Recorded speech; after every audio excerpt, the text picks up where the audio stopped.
ज्ञान आश्रम को सब्सक्राइब करें और सारी नोटिफिकेशन के लिए बेल आइकन दबाएं। हेलो दोस्तों, ज्ञान आश्रम में आप लोग का स्वागत है। तो सभी यूपी बोर्ड वाले बच्चों को अब तो पता ही चल ही गया होगा कि उन लोग का एग्जाम का जो फाइनल डेट है वो क्या है, वो 8 मई। ठीक है, 8 मई से उनका एग्जाम स्टार्ट होने वाला है। ये लगभग सभी यूपी बोर्ड के बच्चों को पता चल गया कि उनका एग्जाम है वो 8 मई से स्टार्ट होने वाला है। ठीक है, फिलहाल तो अभी तक टाइम टेबल आया नहीं जब मैं ये वीडियो बना रहा हूँ, लेकिन हमें जो उम्मीद है कि टाइम टेबल आप लोगों का 10 से 18 अप्रैल के बीच में आ ही जाना है। तो अब जो है आप लोग को पता चल ही गया होगा कि आपके पास कितना बचा है प्रिपरेशन का time, 1 month.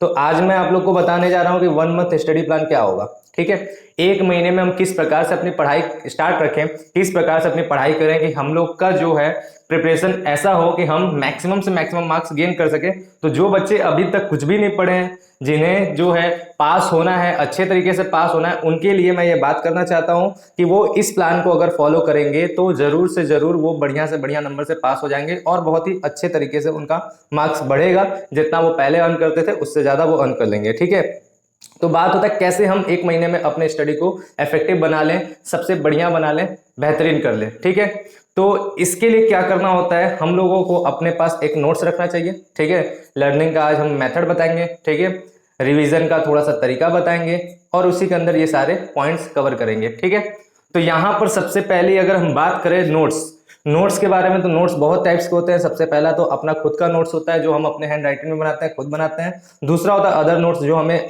Different different method से मिल जाते हैं। जैसे हम किसी का क्लास करते हैं तो कोई सर अपना अपने हाथ का बनाया हुआ नोट्स देते हैं, किसी जगह हम नोट्स खरीद लेते हैं, किसी ऑनलाइन क्लासेस के थ्रू या कहीं से भी। ठीक है, इसके साथ साथ क्वेश्चन बैंक भी हमारा जो होता है वो नोट्स का ही काम करता है, क्योंकि क्वेश्चन बैंक में भी काफी आंसर अच्छे अच्छे हो जाते हैं और बढ़िया से मिला रहता है, और कुछ जगहों को उसे श्योर सीरीज भी कहा जाता है। ठीक है, वही क्वेश्चन बैंक को श्योर सीरीज कहा जाता है। तो ये है, ये हमारे पास नोट्स हैं। ठीक है, इसे पढ़ना कैसे हमें ये समझना होगा। तो इसके लिए हम बात करते हैं, इसको पढ़ने के लिए हमें क्या होना चाहिए, हमारे पास कुछ चीजों की और जरूरत पड़ती है, जिसमें हमारा हो सकता है बैक ईयर्स पेपर्स। ठीक है, हमारे पास कुछ पिछले सालों के कई पेपर्स होने चाहिए जो कम से कम 5 साल के तो होने ही चाहिए आपके पास। ठीक है, 5 साल जो पिछले साल है उनके आपके पास पेपर होने चाहिए। ठीक है, इससे बहुत फायदा होता है, जिससे हम इस नोट्स के थ्रू एक महीने में ही बहुत ही बढ़िया तरीके से अपना पढ़ाई कर सकते हैं। तरीका क्या है उसमें तरीका ये है कि आपको उसमें 3 कैटेगरी में क्वेश्चन बनाने होते हैं। एक होता है मोस्ट इंपॉर्टेंट, ठीक है, दूसरा होता है वेरी इंपॉर्टेंट और तीसरा होता है केवल इंपॉर्टेंट। ठीक है, मोस्ट, वेरी और केवल इंपॉर्टेंट, ओनली इंपॉर्टेंट। ठीक है, 3 कैटेगरी में उन्हें हम क्वेश्चन को डिवाइड करते हैं। मोस्ट इंपॉर्टेंट क्वेश्चन वे होते हैं जो पिछले 3 सालों में, ठीक है, जो पिछले 3 सालों में लगातार पूछे गए हों। ठीक है, वो मोस्ट इंपॉर्टेंट है। जो पिछले 3 सालों में लगातार पूछे गए हैं वो मोस्ट इंपॉर्टेंट है, ये बात आपको याद रखना है। तो सबसे पहले और सबसे अच्छे तरीके से हमें इसी क्वेश्चन को ही पढ़ना है। अब पिछले 3 सालों में लगातार पूछे गए हैं ना, तो एक बात और याद रखिएगा, जैसे कि आपको 2021 में पेपर देना है, अगर क्वेश्चन 2020 में नहीं पूछा गया लेकिन उससे पहले 3 साल लगातार पूछा गया, यानी 2019, 18 और 17 में पूछा भी गया है, तब भी वो मोस्ट इंपॉर्टेंट की ही कैटेगरी में आएगा। मतलब जो 3 साल लगातार पूछे गए क्वेश्चन है वो आपके मोस्ट इंपॉर्टेंट क्वेश्चन है, उन्हें सबसे पहले और सबसे अच्छे तरीके से याद करना है। ठीक है, दूसरी बात होता है वेरी इंपॉर्टेंट क्वेश्चन। वे क्वेश्चन होते हैं जो आपके अल्टरनेटिव पूछे जाते हैं। जैसे आपका बोर्ड होने वाला है 2021 में, तो जो 2019 में पूछा हो, 2017 में पूछा हो या 2015 में पूछा हो, इस तरीके के क्वेश्चन जो है उनको भी याद करना बहुत ज्यादा जरूरी है। वो होता है आपका वेरी इंपॉर्टेंट क्वेश्चन। और फिर लास्ट में आता है जो केवल इंपॉर्टेंट है, जिसपे सबसे कम ध्यान देना है, वो है पिछले साल के पूछे हुए क्वेश्चन। ठीक है, पिछले साल के क्वेश्चन जो पूछे रहते हैं उसके आने के चांसेस सबसे कम होते हैं, इसलिए उसको कम से कम याद करना है, बहुत ही कम ध्यान देना है। लेकिन आपको सबसे ज्यादा ध्यान देना है 3 साल लगातार पूछे जाने वाले क्वेश्चन को, फिर ध्यान देना है अल्टरनेट पूछे जाने वाले क्वेश्चन को, यानी 2019 के जो क्वेश्चन है, 2017 के जो क्वेश्चन है, वो सब आपके इंपॉर्टेंट में, वेरी इंपॉर्टेंट की कैटेगरी में आते हैं, उसको आपको अच्छे तरीके से पढ़ना है। ठीक है,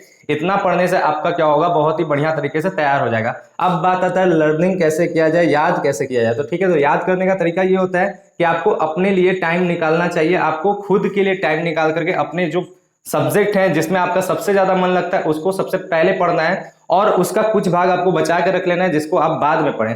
ताकि अगर बेकार सब्जेक्ट को पढ़ के अगर आपका मूड खराब हो जाता है, आप बोर हो जाते हैं, तो फिर अपने फेवरेट सब्जेक्ट को उठा के पढ़ने लगे, जिससे आपका मूड वापस से पढ़ने में लग जाए। ठीक है, ये तरीका होता है जिसको हमने टेक ब्रेक मेथड लिखा है यहाँ पर नाम। इसका मतलब यही है कि आप लगातार पढ़ते रहिए पढ़ते रहिए पढ़ते रहिए, बोरिंग सब्जेक्ट को पढ़ते पढ़ते जैसे ही आपका बोरियत होगा, मन खराब होगा, तुरंत आप ब्रेक लेंगे उस सब्जेक्ट से, तुरंत अपने फेवरेट सब्जेक्ट पे शिफ्ट हो जाएंगे, उसको पढ़ने लगेंगे, तो आपका वापस से पढ़ाई में मन अच्छा लगने लगेगा और फिर आप क्या करेंगे, फिर अच्छे तरीके से आप वापस से बोरिंग सब्जेक्ट को शिफ्ट करके वापस से पढ़ सकते हैं। ठीक है, तो ऐसा है कि आपको पढ़ना है, ब्रेक ले लेके पढ़ना है। ठीक है, आपको पढ़ना है, ब्रेक ले लेके पढ़ना है, और साथ ही साथ लगातार भी नहीं पढ़ते जाना है। ऐसा नहीं कि आप 5 घंटे 6 घंटे 7 घंटे लगातार पढ़े, ऐसा नहीं। अगर आप 2 घंटे लगातार पढ़ते तो बीच में फिर आधे घंटे का रेस्ट जरूर ले ले, ये भी एक बहुत जरूरी चीज होता है, क्योंकि माइंड को रिलैक्स करना बहुत ज्यादा जरूरी है। ठीक है, तो आधे घंटे का ब्रेक बीच बीच में लेना जरूरी है। ठीक है, इसके बाद होता है रिवीजन में एक क्वेश्चन एंड आंसर का एक मेथड होता है रिवीजन में। अगर आप पढ़ रहे हैं तो पढ़ने के बाद आपको जो चीजें याद होता है वो अपना एक ग्रुप बनाइए, स्टूडेंट्स का अपना एक ग्रुप बनाइए, जैसे कि हमारे चैनल का अपना एक ग्रुप है ही, वहां पर अपने दोस्तों से वो क्वेश्चन आंसर करिए। ठीक है, अपने दोस्तों से पूछिए कि तुमको ये क्वेश्चन पता है, वो आंसर देते हैं, फिर आप अपने आंसर भी डालिए कि देखो हमें हमारे हिसाब से ये होगा, और दोनों लोग एक दूसरे के आंसर को चेक करें। जिसका आंसर अच्छा होगा, एक दूसरे से पूछने से क्या होता है, वो चीजें आपके पास वर्ड नॉलेज उसका बढ़ जाएगा। ठीक है, आपको एग्जाम में लिखने के बारे में आएगा तो आप अपने हिसाब से जो आंसर दिए, फिर सामने से जो आंसर आया, दोनों आंसर पढ़ने की वजह से आपका वर्ड नॉलेज बढ़ जाएगा और आप एग्जाम में बहुत ही अच्छे तरीके से मिला जुला के बहुत बढ़िया आंसर दे सकते हैं। ठीक है, ये हो गया। फिर आता है अगर किसी बात पर बहस हो जाता है, कभी कभी ऐसे क्वेश्चंस होते हैं जिसमें आप आंसर कुछ दे रहे हैं, सामने वाला आंसर कुछ और दे रहा है, और दोनों में अक्सर क्या होता है, बहस हो जाता है कि नहीं यार मेरा सही, नहीं यार मेरा सही। इस तरह से अगर बातें बढ़ जाती हैं तो आपको करना क्या है, अपने आप को सही करना है। ठीक है, अपने आप को सही करने के लिए आपको मेथड यूज करना है। आप जाकर उस टॉपिक को अपने टीचर से बात करें, पूछें। ठीक है, उस टॉपिक को आप यूट्यूब पे सर्च करें या फिर उस टॉपिक को आप गूगल पे सर्च करें। इस तरीके से सर्च करके आपको उसके बारे में सही ज्ञान हासिल करना है।